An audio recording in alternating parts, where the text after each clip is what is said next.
Welcome back, folks, to the 8th episode of Behind the Brand. Thank you so much for tuning in. We are honored to have you. My name is Anna Hendricks, and I'm the CEO of Arch Digital Agency, a full-service social media marketing agency specializing in the health and wellness industries. You can find out more about us at archdigitalagency.com. In addition to managing an agency, one of my greatest loves in life is the personal story. From growing up watching Actors Studios to my love of memoirs, biographies, and nonfiction books, the personal journey has become an obsession. I am so inspired by the stories of normal people who did something extraordinary. What fascinates me most, isn't the pinnacle, but the climb. On BTB, we get to know people who have managed to take a typical life and turn it into a spectacular one. We'll be discussing the trials and successes, the quirks that make them who they are, and how they're continuing to grow as individuals. Today, we're discussing My Bivvy, giving PTSD sufferers a sleeping solution. But first, I want to introduce my co-host and community manager, KP Kelly, who is a branding consultant and a Twitter marketing specialist at Arch. Thanks so much for all you do, Kevin. KP.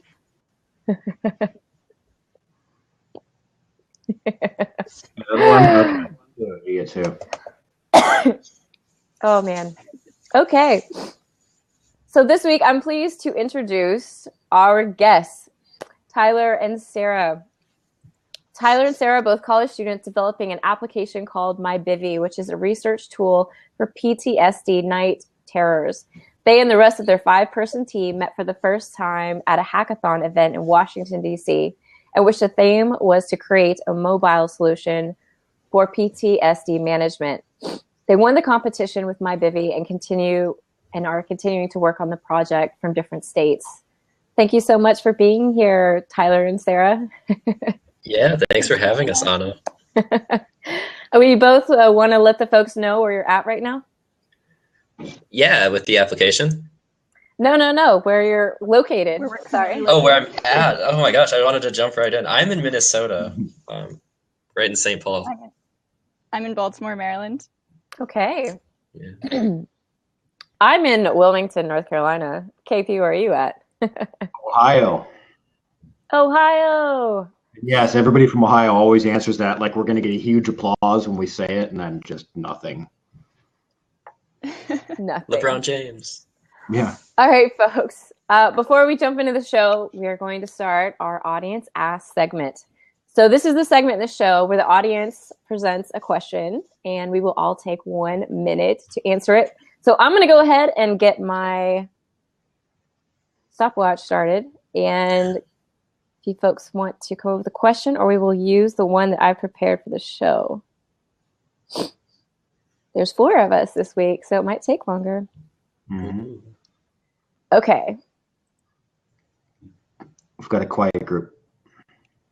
Uh-oh. David for the win. If you were to name one piece of clothing that describes you, wow, what would you say? Okay, ladies first. Sarah, you have 1 minute to answer the question. Oh, That's a difficult one. Yeah. I honestly would have to go with the flannel, which I happen to be wearing. I'm not sure how to explain that, though. It's just a casual, comfortable thing.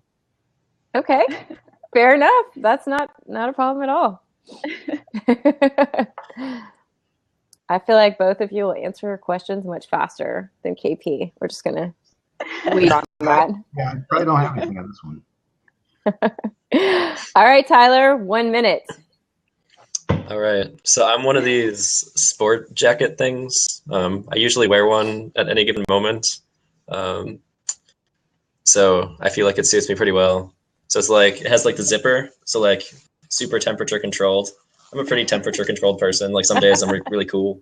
Other days I can like heat up and be like, oh, that's weird. I don't know. You know, like, yeah, y'all know what I mean. You can like take it off. And that's the only thing I can't do is take it off, because it's like you can completely unzip it, but then if I take it off, then it's like a t-shirt underneath, and I'm not a t-shirt person. I'm more like a sport jacket person, and I like sports, and so yeah, Nice. it's super functional. Not this one specifically, because this one has all the Nike logos. But sometimes you can wear it with like a semi-business casual thing. But then like other times you can wear it like a super casual situation.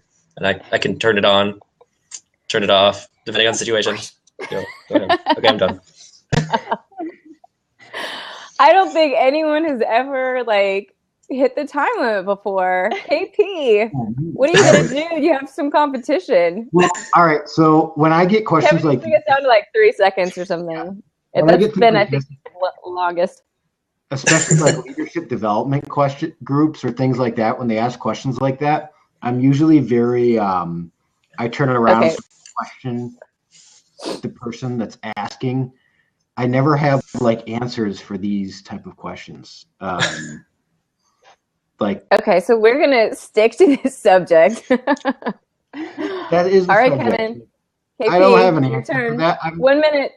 1 minute. I'm never going to be a piece of clothing. If I do, some science experiment has gone horribly, horribly wrong.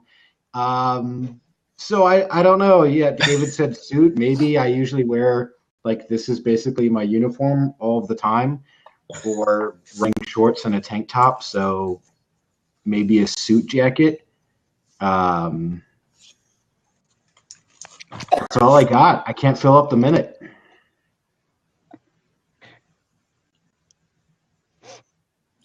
All right, you still have 26 seconds. Should I make a speech or just give the time back to you? Wow, I'm amazed right now. Okay. We broke KP. Absolutely. All right, my turn. I was going to be one piece of clothing that describes me. What would I say? I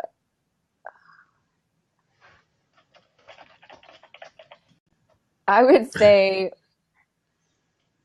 currently it would be yoga pants for sure. Because I'm always in them. I'm always doing yoga, or I'm always going for a run. But you know what? Let's just like cut that. I would be jeans all the way. I'm like such a jeans girl. I love wearing jeans. Jeans are comfortable, but you can dress them up. They're like very versatile. You can wear them with like heels and like a cute top, and like this could turn into a fashion show right now. Does everyone agree? So yeah, we'll go with jeans because yeah, yoga pants is a little bit too easy. Okay. All right, we're going to do one more question. And since no one is asked, we are going to do my question, which is, what is your favorite late night snacking food? Since I know both of you are always working late night on my bivvy, I feel like we can all relate to this. Okay, so Miss Sarah, your turn. Go ahead. Okay, well, recently I've been having a lot of sugar cravings. So I do like yogurt with chocolate chips in it and coconut in it and sometimes almonds in it because that keeps me full. That's so healthy. I love it. Recently. That's awesome. Wow, that's really good. Sounds yummy too. It's super delicious. Yeah. You can have as much or as little of it as you want. So it's perfect. Nice. I like that. I'm going to steal that actually. That's a good one. Yes, chocolate chip, Tyler. See you. Can't ever go wrong with a woman and her chocolate. Right. Okay. Tyler, what is your favorite late night snacking food? 1 minute. So, like Sarah, I very much appreciate my healthy foods. So, usually at like 2 a.m., I go to the stove and make myself an entire box of macaroni and cheese with like additional cheese put into the macaroni and cheese. So you got like your cheese powder, and then you got like the shredded cheese, and it's just like this big cheese mess. Oh God. And then sometimes if I feel like really ambitious and really need like a protein boost, I take like hot dogs, but not like the good kind, like the super, super processed kind. And I cut them up into like little things and like put them in the macaroni and cheese. And then I like, and that's usually like 2 hot dogs. So I eat like an entire box of macaroni and cheese and like 2 hot dogs. So like I watch my figure too. Yeah. Yeah, I watch my figure too. There's so many good bowling ball. I would look like a bowling ball. Not only would I like be dead because I'm a celiac, so I'd just like be passed out, but like then I'd really look like a bowling ball. Yeah. No, it's good for you. It's like you have to eat that to know like your limits of how much you can handle. I think for the rest of the show, I'm just going to call Tyler the Big Cheese. It's your new nickname. Let's do that after 9 p.m. Okay. Okay, KP, 1 minute. 1 minute to talk about all the foods I eat. Can anybody in the chat section guess what food is going to be the food I'm going to say for my late night snack? Pizza. There we go. So pizza is my early morning, my midday, and my late night snack. I love pizza. I've said before, I hope one day to find a woman who will love me as much as I love pizza. I don't know if that's possible, but I can only hope. But it's pizza. There's no second or third place. It's just pizza all the way. And since I talk to KP every day, all the time, basically, I can totally, this is the truth, 100%. Okay. I love how I ask these questions and I don't think of my answer ahead of time. 1 minute, late night snacking food. You can use mine. It's okay. It would be popcorn. I love making like fresh popcorn. Like I don't do the bags. I'm not throwing it in the microwave. Like I like cooking it on my stovetop. And I put Old Bay seasoning on mine, which is like amazing. It's so good. I started doing that years ago and all my friends loved it. They'd always be like, oh, no, make us that popcorn. And then when I lived out of the country for a year and I came back in New York, like there were all these bars that were that were giving out popcorn with Old Bay seasoning on them. That was like their like snack for folks. It was so weird. I was like, I came up with that.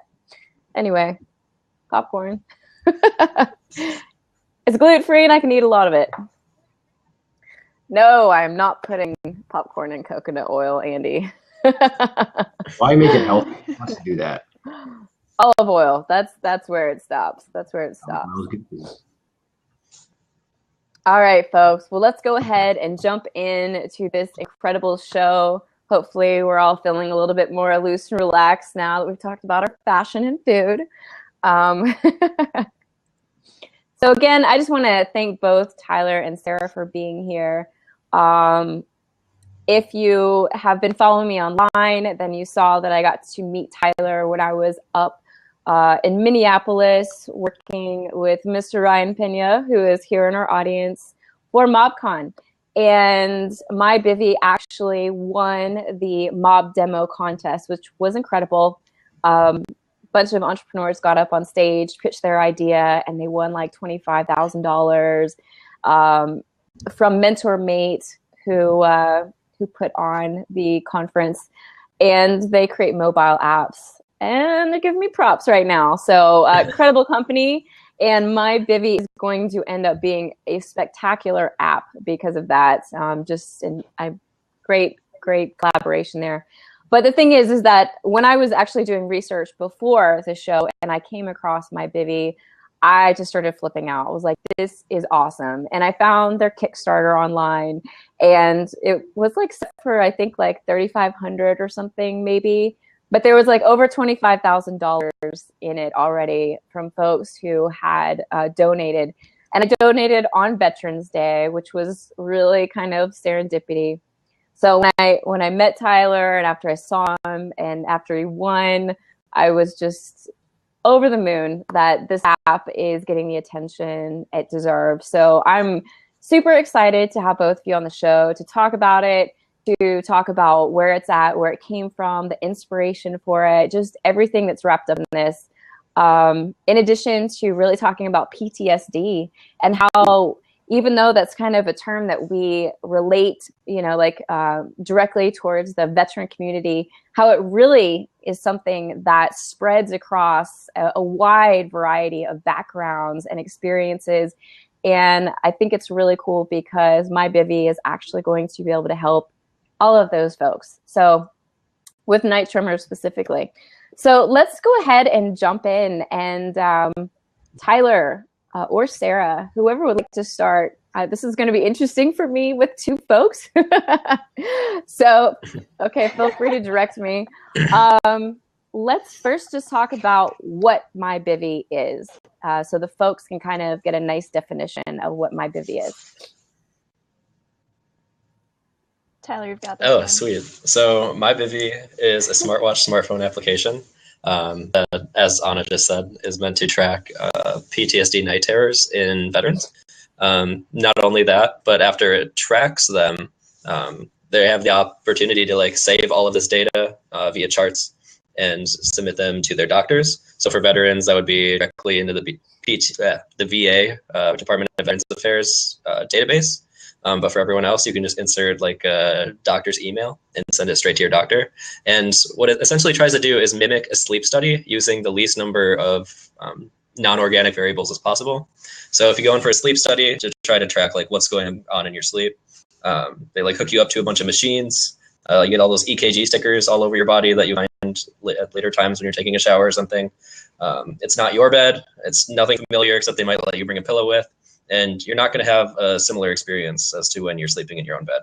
And what we're trying to do is bring the tracking home to you by using the smartwatch technologies. And speaking of Mr. Ryan Pena, who's commenting in the corner, I filmed a video with him last weekend, and in which we were trying to think of a line for what MyBivy is trying to do. We thought of it just so perfectly, in that we're just trying to leverage existing technologies to solve problems that we haven't thought to solve with them before. So like the smartwatch is grossly underutilized, and we're just trying to find like really useful things for it.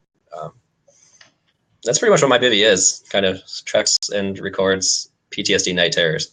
And then the part we're working on as well is we're also looking into ways, and we're working with a lot of sleep doctors in order to accomplish this, looking into ways to actually, once we know that a night terror is happening, step back and intervene and actually stop the night terror in its tracks. And so both pieces. Sarah, do you have anything to add?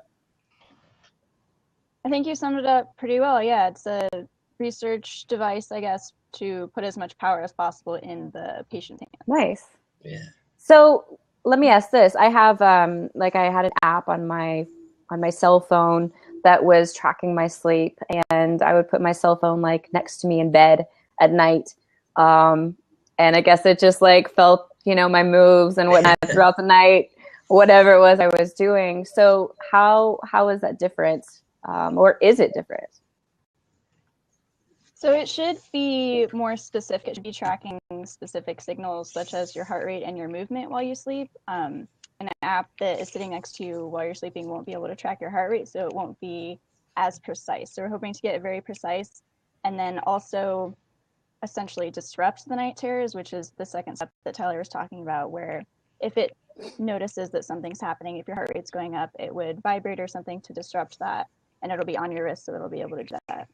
So that's something that doesn't exist right now.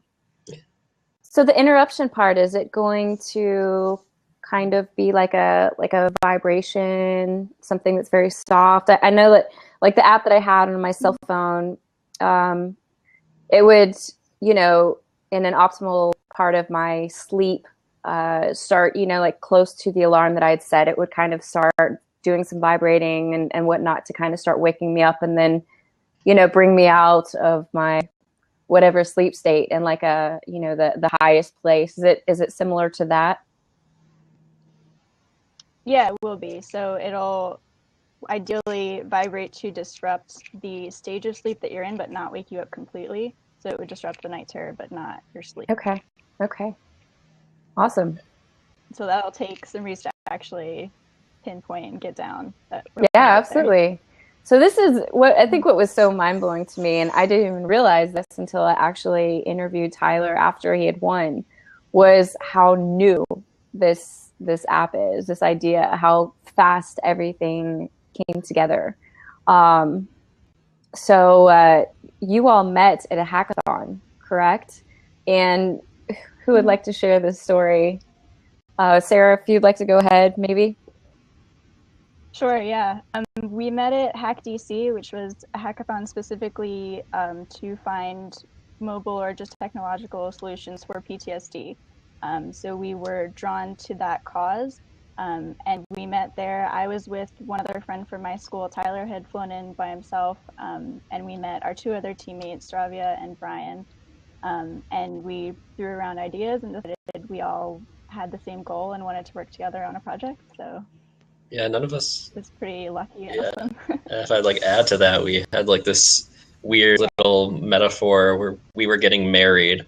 And so like we were like we were in like the strangers pool because like I didn't know how hackathons worked. I just like saw this thing like, oh, I can fly across the country to try to help people with their PTSD. Like I'll do it, sure. And so like we all met up and we all like had like these goals to fix things and we all just basically got married. It's like how we warded off like other teammates who like tried to like barge into our little group. We're just like, oh, sorry, we're married. We can't like associate with other people anymore. So are both of you developers? Sorry. Mm-hmm. Yeah. Go ahead, Sarah. Yeah. What were you going to say? I was just going to say it was all of our first hackathon, so we were all sort of like the noobs and ended up sticking together. But yeah, I guess you could call us developers. We do development now. Okay. So how did you find each other, though, at this hackathon? Random. Yeah, there was like the first couple hours was for people to sort of go around and talk to each other and meet new people and find a team if you hadn't already come with a team. So people were just sort of wandering around and we ended up finding each other. Okay.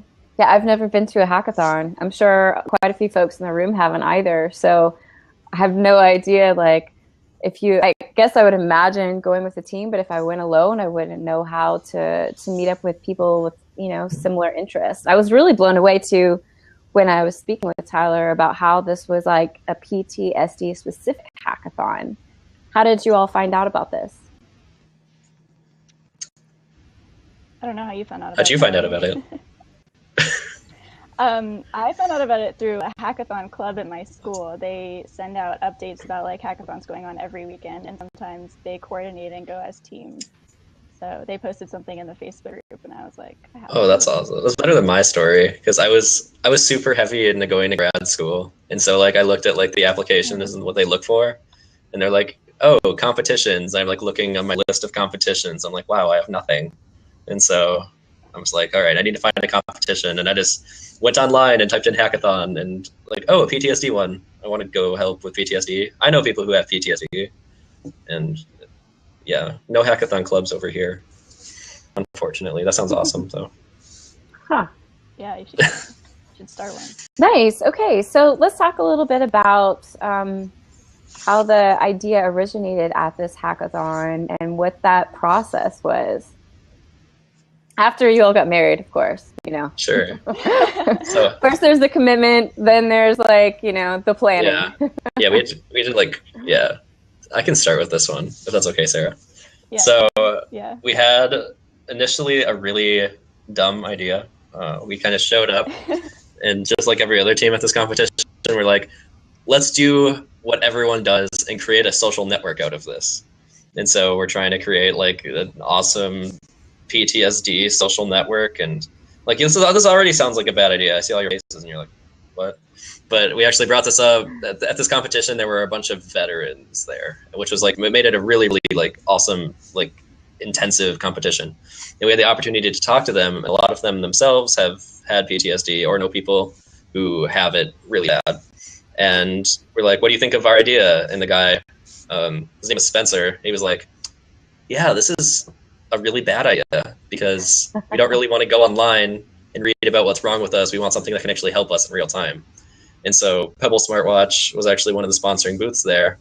And so we kind of decided to create something for Smartwatch. Not to say we did have one psychiatrist who kind of whispered like, what if you can do something with the smartwatches and PTSD night terrors into our ear? There's this awesome VA psychiatrist named Cody over there who kind of got us started along that path. Mm-hmm. I think we may have thrown around a couple other bad ideas as well before we landed on the smartwatch. I remember we had to argue it out at one point, and we thought about splitting up our team into two, and then we ended up deciding to go with the smartwatch. It was a good yeah, half of us were fighting. Half of us were going one way. Half of us were going the MyVivi way, which wasn't always called MyVivi either. I thought of the first name, and it was called Night Night, like with a K and then with an N, like like knight in shining armor knight, and then like you try to tell like a grown man veteran that you're trying to call his app to help him sleep night, and he just laughed me out of the room, and so he renamed it for us. So, and talk about what my Bivy, like where the name came from, because this was cool to learn as well. I can take that. Yeah, it's well, my Bivy stands for bivouac, which is sort of like a sleeping bag that you would use, but in any kind of outdoor conditions. So like cold weather, warm weather. So it's sort of a survival tool. And it's used by the military. It's used in outdoor recreation as well, I know. So my Bivy is sort of meant to call to mind like a safe place you can go. Nice. I think I like the female version of that definition. Just in terms of like the safe part, because it does, when you think about a sleeping bag, I mean, you think about something that's comfy and cozy and that you totally do feel safe in. And I guess that really wraps up with trying to like, get rid of eliminate these night tremors from someone's sleep. So I like that. Okay, so y'all met at the hackathon and went with this idea, and then did you jump right into Kickstarter right away, or what happened? What was that process? Where'd we go? I remember we just sort of messaged each other like a week or so after the hackathon, and we were like, we definitely want to continue this. The clinicians we'd been talking to at the hackathon really thought it would be something that would be useful, so we wanted to see it become real. I don't remember where the Kickstarter came. Yeah, because what we wanted to do was I went out and bought a Pebble watch and was like, I'm going to recreate this thing at home versus at the hackathon. And then all of a sudden we're like, why don't we just make this for all the watches? Because like there's better other watches out there. No offense to Pebble, it's a good, cheaper option. Yeah, we decided like we just need enough money for really one of every other kind of watch and a flight ticket to the VA. I think that was our rationale for our dollar amount. So we asked for $1,200. Okay, so I overshot. Very low. And then we round up like 2,200%. Sounds really impressive when you put it that way. It was so much above. I refreshed twice just to make sure. I know. Try being a student and paying attention in class while that number is just going up, and it's impossible. Utterly impossible. So what was the final amount? Well, it was around 25. Yeah, it's like 26,900, and then they take out fees, and then you set aside so much for taxes, and it's about 20 grand. And so we have so many opportunities now, like with that money, instead of just like creating a little app, like we have a lawyer, we have a patent lawyer, we're getting this thing protected, we're going to get this thing HIPAA compliant, DOD compliant, all these things we didn't even think of before that are all like in the process of happening right now.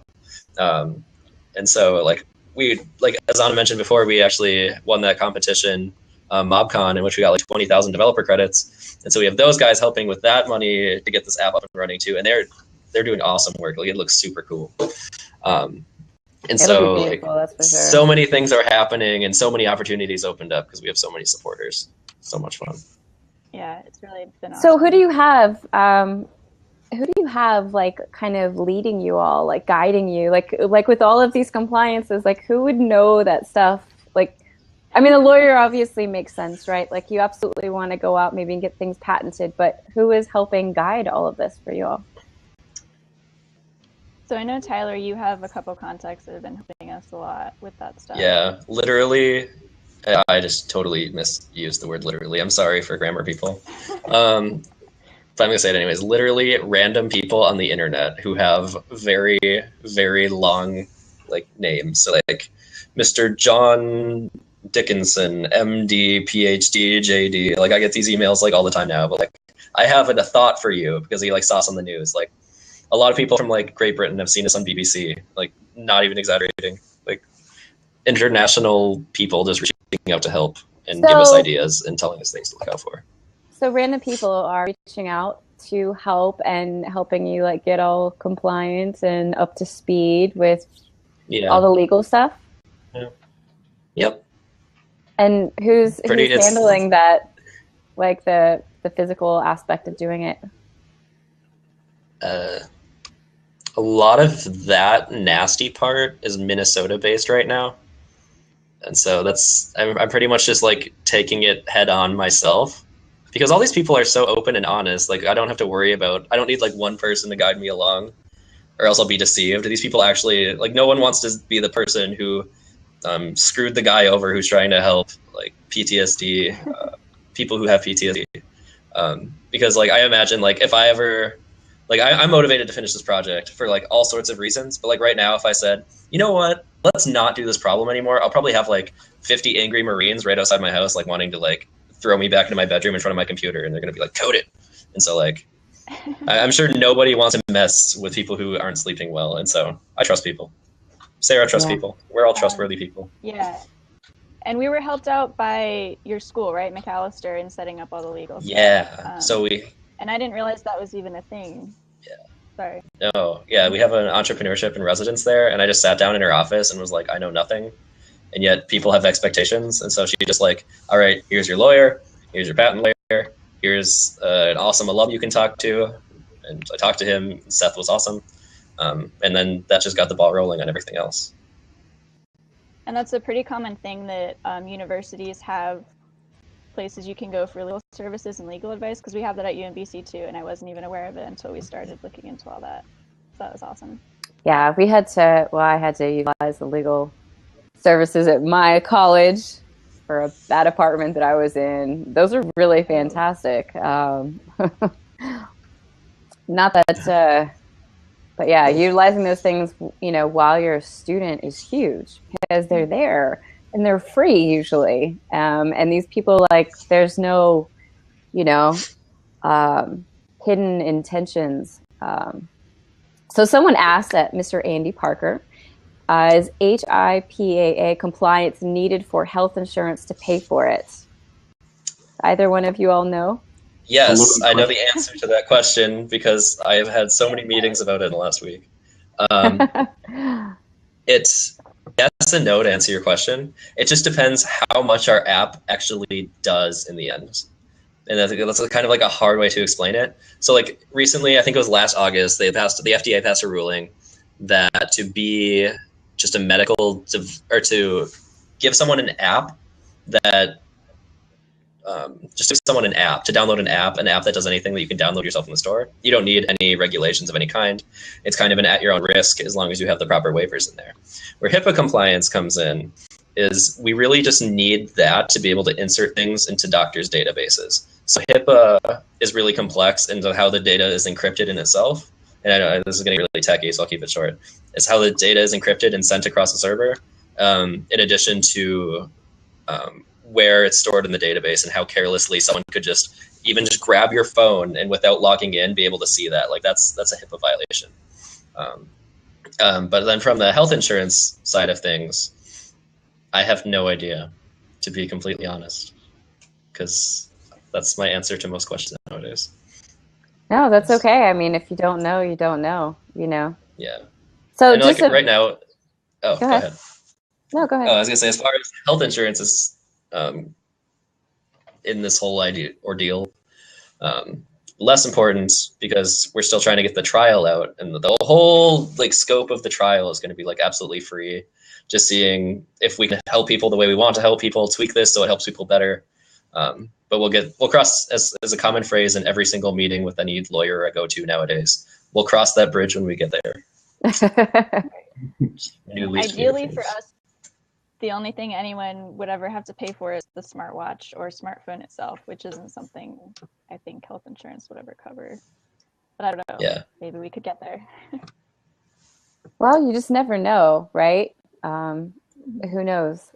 But yeah, I mean, I think if it's like just an app, I don't know. All that stuff gets really technical. Yeah. Okay, so I think all of this certainly leads to the question. I mean, just both of you are college students, full-time. What is kind of the experience of working with this, you know, trying to balance everything out? Because college kids like to have fun too, right? So I know when I was in college, I was like, my program was so intense that I was just between work and school, I was just trying to stay above water. So how are y'all doing it? I'm sorry, I just opened Ryan's Was that you, Snapchat and I Tyler? shouldn't have. He just snapped me too. Ryan, come on. It's probably the same one. Sarah, you can answer the question first, since I'm Sure, yeah. shenanigans over here. I mean, it's definitely been a challenge. I know it's been a challenge for Tyler too, because there are weeks where we message each other and we're just like putting everything off until next week. Can't talk to you. Like, I have too much stuff to do. But yeah, I mean, I think like everyone on our team pretty much has a job and is in school, and then has like interests outside of that. So keeping each other on track has been a challenge. We did just start setting up weekly meetings though. We're gonna have meetings every Monday, no matter They've if technically everyone can always attend or been in not. place. We've always had them, we just Right. don't go to them. Yeah, so keeping, and the fact that we're a team, I think keeps everyone else a little bit on track, so there's some accountability there, which is good. But yeah, we're just trying our best. Yeah, we have this game that we have to play like usually once every 2 weeks. That's all of us need to sign this paper from 3 different states and to email a paper back and forth, and it's really fun. But in terms of balancing it with school, the project itself, it's actually not like it's super difficult because like you take a giant chunk of homework and you try to add something on top of it, and it's like your head explodes. Like my head has exploded more times in the last like 5 months since the hackathon than it has like my entire life before that. So it's a little crazy, but like every single professor I have here knows that I'm working on it on this project, and like I'm taking a lot of computer science classes right now, and so my professors, I'll just like they'll be like, Tyler, you look stressed, and I'll walk in their office and they'll be like, no duh, professor. I don't say duh to a professor, it's disrespectful. But then usually they have like some awesome insight. They're like, what are you stressed about? And I'm like, I don't know, my data won't stay consistent, or some really nerdy question, and then they'll help me fix it. And so it's really good to be stressed about these things while at college because there's so many supportive, awesome techie people here.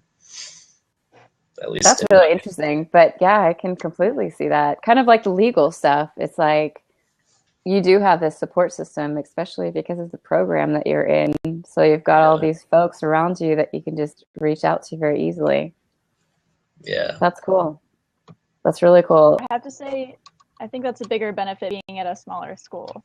My professors don't know that I have projects, or they assume that everyone has projects. But it is true that we can talk to other students about it. I know other students that are working on their own personal projects, so we like compare notes about how we're doing. Nice. That's really awesome. Yeah. Nice. So how many, David asked, how many are on the team altogether? 5. Well, we can list them all. So there's me. I provide snacks. There's Sarah, who's Uber, Android, and what's your corporate title? We just came up with silly corporate titles the other day. What were they? I'm CTO. Chief Technology Officer, because she's good at technology. Brian, who's our finance guy and who tells me when I sign papers wrong.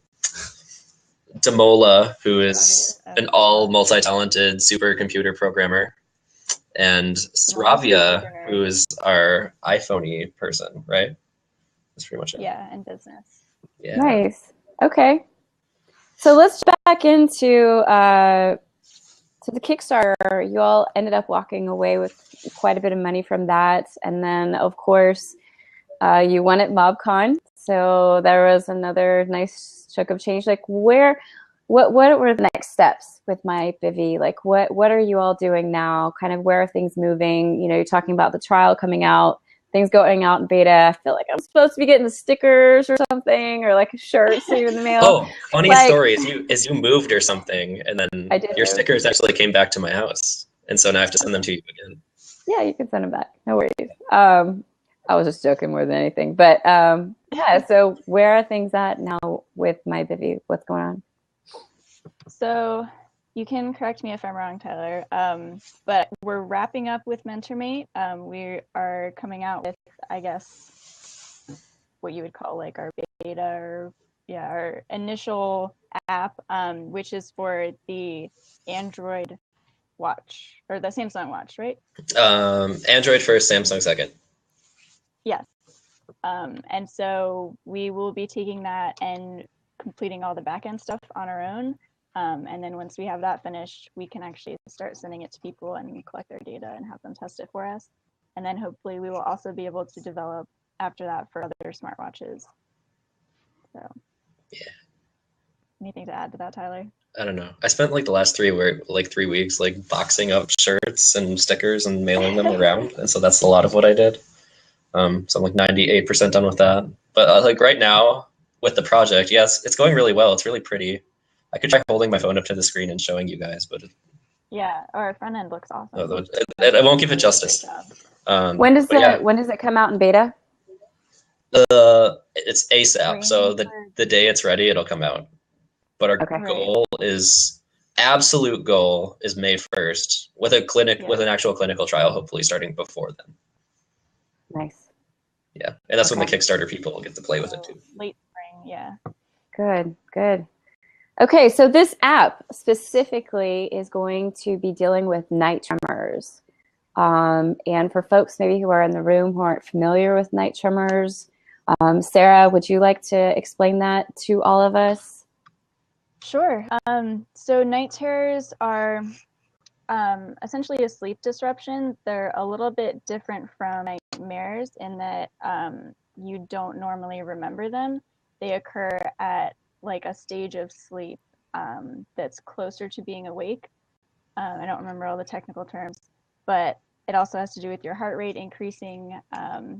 So your body is like, it's sort of like a panic attack while you're asleep, I guess. And your body's reacting to something that's not there. And it disrupts your sleep. It brings you out of deep sleep into a more shallow level of sleep. And then you go back into deeper sleep, but you don't remember that it happened.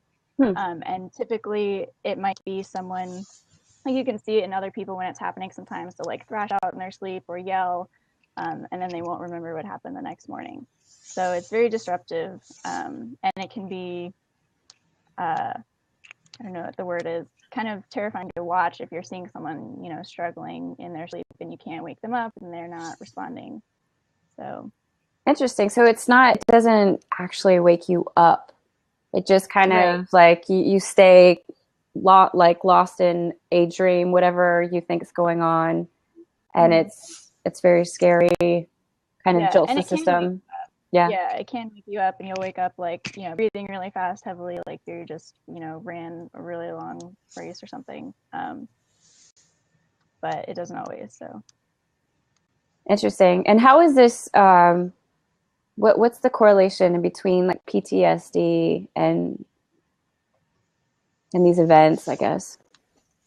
So the thing is, with night terrors, there are different things that can be associated with. So I was just reading a bunch of articles about how it's related to your CO2 level. So some people get them like without having PTSD. If their CO2 levels go up too high, the body is reacting to that and trying to wake them up. So they'll, like, their heart rate goes up and they try to wake up. So it's partially like a physiological thing. And then it's also partially a psychological thing where you might be reenacting a traumatic event. So it's associated with PTSD. Typically, that's what it is. It's your brain going through that terrifying event again in your mind, and that elevates your heart rate and everything. You have anxiety in response to all of those triggers. So it's more a psychological process in that case. Yeah. So with Oh, sorry. My dad actually just messaged in, so whenever you're ready. Oh, okay. I was just going to say, with PTSD, typically therapy and different kinds of exposure techniques can be helpful in eliminating night terrors, but if it's a physiological process only, then therapy is obviously not an option. Interesting. Yeah, I think okay. Go ahead. So Tyler, I know that you're kind of inspiration for this app. Certainly, you know, one of the stories that are associated with it come from your father. Mm-hmm. So you want to share that with us and maybe answer the question too, just in terms of kind of talking more about this, you know, correlation between night terrors and PTSD. And yeah, sure. And so my dad is a U.S. Army war veteran. He went to Iraq in 2005, 2006. And he, I guess, like a lot of people who go over there, didn't necessarily, wasn't necessarily the best part of his life. And so he actually just messaged me in, giving me the green light to tell a story. In that right when he got back from Iraq, the military actually made him think of the worst possible scenario of what could happen while he was over there. So like while he was over there, you're constantly always afraid. You're afraid like the worst thing's going to happen. You know, like I'm in like a behavioral economics class right now with a huge psychology focus, and it's like the availability bias. Like you think of the worst thing that the media just showed you, and so yeah, he said that like every day for 10 years, he always thinks of that like horrible thought, like the next second, he was a truck driver, like a elite, like a convoy commander. And he would think like, oh, the truck is going to blow up at like the very next station, or there could be a landmine placed anywhere on here, or anyone could be shooting at us at any given moment, because there are people who are close to them over there that has happened to. And so these are the thoughts he's having during the day. And when he's going to bed at night, you don't necessarily know if he's having the same thoughts per se. Science, there's no way to put a picture on a screen, but you're having a lot of the same feelings. So the same chest tightness, the same heart beating really fast. And so all of those things are happening.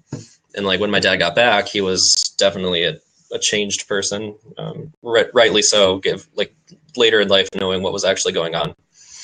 And kind of, I mean, like a few years down the road, it wasn't like all of a sudden he didn't sleep one night and I was like, you know what, today I'm going to go fly out to Washington, D.C. and try to help with this.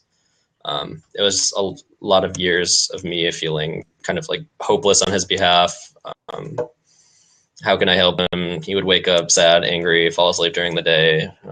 I think at some point he actually lost his job in there. Just because, you know, you can't sleep, your emotions change, and you just can't go to work and do what you're set out to do. And so I almost completely forgot what I'm supposed to be talking about right here. But a huge inspiration for flying out there was indeed my father, and all his Army buddies too, because I got to know a few of them. And being a little kid, I could go with to all the cool Army events. Like when my dad was sent off, they had a Christmas party and we all got cool toys. I got like those cool stacker cups, courtesy of the U.S. Army. So like a lot of people in the Army, whether they know it or not, made a pretty good impact on my childhood. So just kind of thinking about all those people in addition to my dad. Yeah. So you saw this actually, you know, just really kind of, I wouldn't say destroyed his life per se, but really had a huge impact. Just his lack of sleep and his, you know, like, I mean, I know what I'm like when I don't sleep. And I haven't even experienced something traumatic, you know, like being in a war or having to like be worried about other people's lives or any of those sorts of things. So I can only imagine what that's wrapped up in. And didn't you say it was like there was was it like 9 years he didn't sleep, like one full night while he was? He didn't. I mean, it's not like he had a bivvy on back then on his wrist, but he said he didn't really sleep much more than just a couple nights over a 9-year period, all the way through the night. You mean like more than more than a couple hours a night? Like he would have a couple hours. He would have like very few undisturbed nights, I should say. Yeah. Because he used to be a crazy person. Like we used to live on like a 5-acre lawn, and he would mow it both ways. He would like go mow it with a walk behind mower, so to speak. Like you would just walk behind it for 5 acres, which is like, I think like 8 or 9 miles. Then he'd go the other way just so it looked like a golf course. And so he'd like spend all day mowing the lawn. He was just like a busybody. And then all of a sudden he came back and he became like a potato. That's the best word I can think of. Wow. Yeah. So Sarah, I know that you have a really huge story as well in terms of like why this is so important for you, and the PTSD element, and I guess why you went to hackathon even in the first place. So why don't you share that with us? Sure. It's tough to follow Tyler's story there. But yeah, I am actually a survivor of sexual assault. I was assaulted my freshman year of college, so about 4 years ago. And about a year later, there were a lot of life changes sort of that happened in that same time period, and just there was a lot of stuff going on. So about a year later, I started having symptoms of PTSD, and I didn't know what it was. I was just like very confused. And it was like a lot to handle. And eventually I realized that all of those symptoms went under the label of PTSD, and like being able to put it in that box and know that like what I was experiencing was normal as far as like a response to that kind of event. That was a pretty big thing for me. So I'm nervous talking about this, sorry. Don't worry. That's okay. So anyways, yeah, that sort of helped me get out of it in a way, just like knowing that it was something a lot of people went through. So I found out about the hackathon, and I just like knew it was something I had to contribute to. Well, first of all, thank you for having the courage to share that with us, because that's huge. Girl to girl, I mean, like, yeah. Thanks. So talk to me a little bit more about, because this is, you know, again, such a when we think of PTSD, we think of it in correlation to veterans. Like, I think that's the first go-to. But PTSD can really be associated with so many different traumatic life events. Like, did you also, like, what symptoms were you dealing with? How did that come out? So for me, it was, I mean, nightmares, obviously, paranoia, anxiety and depression are very common as well. That was something I dealt with. And for me, it was mostly anxiety, just like extreme, I guess. Like the way that it manifested itself was more than just anxiety. You know, it was like very specific things that would trigger it. And like I had mood swings just out the wazoo. So, and I guess, well, yeah, paranoia was a big part of it for me. And I sort of thought that I was like delusional and that I was going crazy or something.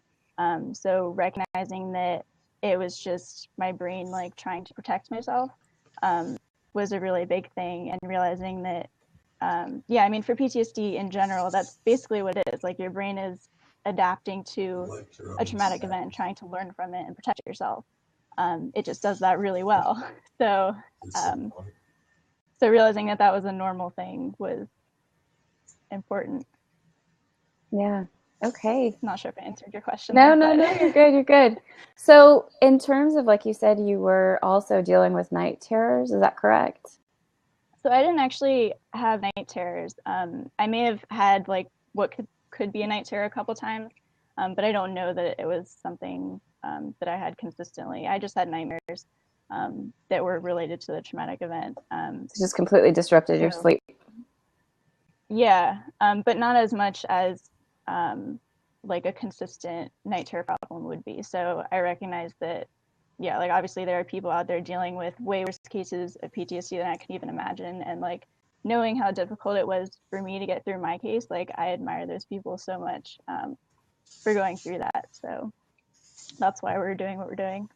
Well, sleep is such a huge aspect. You know, I love that I'm seeing more and more articles and information that's coming out these days about how important sleep is to our health, to the function of our brain, to being healthy, all of those things. I mean, yeah, in the entrepreneur community, and I'm sure that you all have already kind of been privy to this, but there's always this like hustle, hustle, hustle mentality. And it's like, oh, sleep when you die.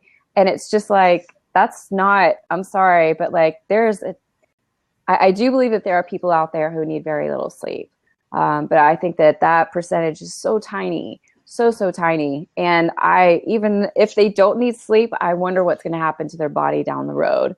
You know, I feel like they're just going to fall apart. So being able to, you know, I love what my bivy is about, but I also love the fact that it's, you know, kind of highlighting this really important piece to our lives. And I would say our sanity, you know, I call it like washing my brain every night, you know, like if I don't get that like wash, rinse, you know, cycle like going on through sleep, I mean, seriously, you wake up and everything's still kind of at the top, you know?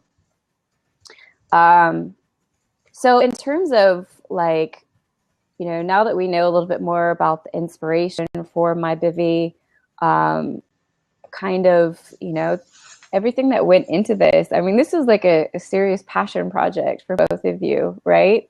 So what is it like? What kind of ultimate goals are you both hoping to have with it? I would say let's put a year on it. Let's just start there.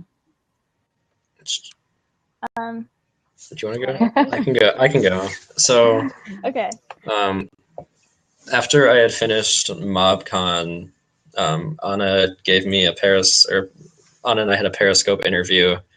Or no, it was Anna, Ryan, and I. It's like we were given 15 seconds. Didn't even know who won yet. Just to say why you think you should win MobCon. And my answer to that was, I've already won MobCon because my dad is wearing one of these watches, and it's helping him sleep at night. And he noticed like his hunger's back. He's become a new person, and a lot of good things are happening there. And like, granted, right now our sample size is really, really small, and so like I don't want to promise the absolute cure for PTSD in this blab call. Like someone once told me, don't promise the world if you've only climbed a mountain. And that's not what we're trying to do. But so far, I've like really like one goal I set out to do, I've already done, which is fantastic. But with that, it brings more goals. And so now we want to get this to everyone faster, and we want to make it better. So like it's a good app, but it could be a better app. Every app can be a better app. And so we actually have some specific dates in mind. So May is when we want to do a full beta release. And what that means is anyone can download it, anyone can use it. It's going to be awesome to an extent. It'll work and be fully functional, but we're still using it for a lot of research and calibration purposes. And then hopefully by about, I don't know, Sarah, we always like change this date, but like maybe like 6 months after that. So like, or not even 6 months, like July. We're hoping July. We always like underestimate how long it's going to take us to do things, which is frustrating, but we learn a lot about the world that way. We're going to hope for July. So in July, what we want to do is have this thing fully released, everyone who needs it, and it's going to be working on all cylinders, doing the best good that it can do. And then hopefully by like 2017, a lot of people will be wearing one and will become like a household name among the communities of those who have the PTSD night terrors. And Sarah might have something to add, but we kind of have the same goal. I'm on board with that. Yeah, our goals for my bivy are the same. And also my main goal is just to raise awareness of PTSD and make it a more normal thing to talk about. And the same with sexual assault as well. I think it's something people are afraid to talk about it. I mean, there's like a mental health stigma just in general with like any kind of mental health issue. So PTSD gets put under that, and people are sort of afraid to talk about it. So just recognizing that it's like a human response to trauma, and that it's totally okay, and that there are people who are there to help everyone get through it. That's sort of my goal. I love it. I want to hug you both. Like I really do. There's like sometimes where it's like this screen is too much. I'm not getting emotional. Okay, so we're gonna go ahead and at least wrap up the recording part of this show. We will continue talking, but just to kind of wrap things up, where can folks connect with you? Like, where's the best place to find you individually, or if you don't want to be contacted by people, maybe we could just send them all to my bivy. So we've been sharing the links throughout the show for my bivy, but where can I connect with you personally? Yeah, so actually, please don't connect with us. We hate people and don't want to talk to you. Right, Sarah? We don't want to help them at all. We're not even about it. Sure. I think Facebook is probably the best. We're most responsive to that. We have an email, but it's like 10,000 emails a day. Not the MyBusy email yet. And so like we need to hire a secretary who has their own army of secretaries to go through these emails. So Facebook, mostly respond. What's your Facebook? Facebook or Find Twitter. the link so we can share it. Yeah, it should be just Are you talking MyBivy. about the MyBivy Facebook page? Yeah. Okay. I can pull it up. Yeah. Yeah, I think both of us check that pretty regularly. Oh, and we also do have a Twitter as to the question on the right-hand side there, but we're building an app. We don't always have time to update Twitter. Facebook's usually our go-to. We're good at apps, bad at social media. Okay, so facebook.com/mybivy, MYBIVY, for those who will actually be listening via podcast. All right, folks, I just want to say thank you so much to Tyler and Sarah who've taken the time to share this time with us. We're going to continue on with our after party, so don't go anywhere. But thank you both so much for sharing your stories and for talking about MyBivy and for being involved in this endeavor to even begin with. I know it's a huge undertaking balancing this, what you're doing, but the world is a better place because of people like you who are making that balance work and doing that. So thank you so much. For the folks who have joined us for the show, we appreciate having you and for sharing your time with us. Make sure you spread the word about MyBivy, like everywhere. Show these folks lots of support online.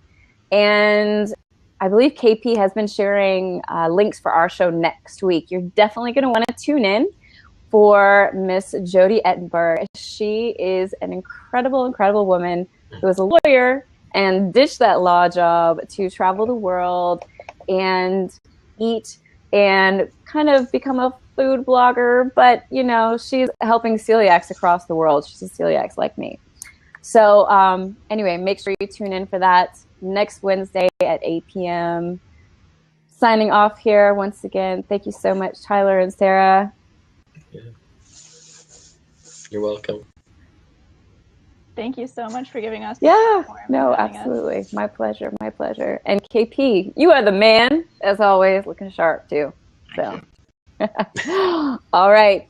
Thank you so much.